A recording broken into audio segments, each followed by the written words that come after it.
I can say we have partnered with some different companies this year.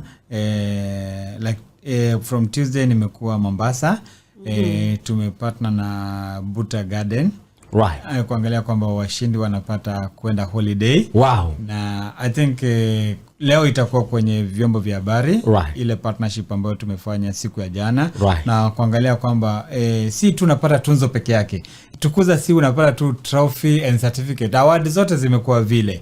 Alafu naweza sema kwamba pia niweke wazi ya kwamba award voting azina revenue ya kutufanya tufanye award. Kama ukiangalia kwamba revenue ambayo unapata from voting ni revenue kidogo sana.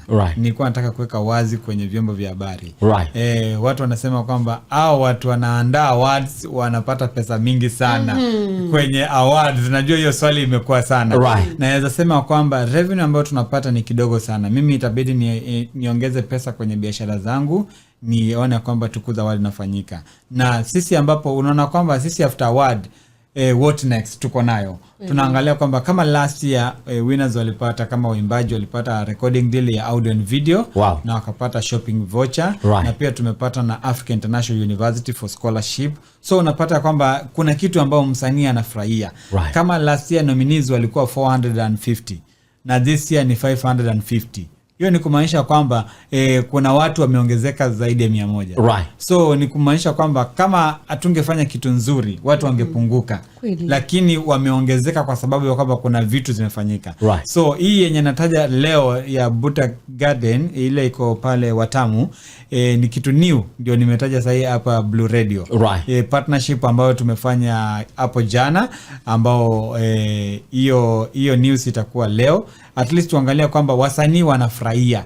Wanaona kwamba yenyewe Tukuza hawapati. Unapata kwamba mtu ako na votes kidogo but tunamfanyia kitu. Umenipata? Na unapata kwamba ukiangalia hiyo budget yote ya KICC na kupanga event yote and then after pale tunawafuatilia umefanya video, umefanya audio, umeenda holiday, umepata shopping voucher hata kama ni ya 2,000 ama 3,000. Ni kuweka tabasamu kwa yule mtu amekupigia kura. Ndiye aseme kwamba Tukuza hawachi muimbaji vile. Na award mingi sana zimekuwa zikifanya hivyo. Msanii anatoka tu pale ama media personality anatoka pale anaona kwamba enyewe sijakuwa na uzito kwa hizi award. So Tukuza ndio target yetu ilikuwa 1,500. Lakini hatujafikia. Lakini najua kwamba season 3 mimi nataka nifikisha target yangu. Target ndio najaribu sana niweke promise na ni keep my promise, my words kwa winners. You're listening to Blue Radio, bringing the vibe.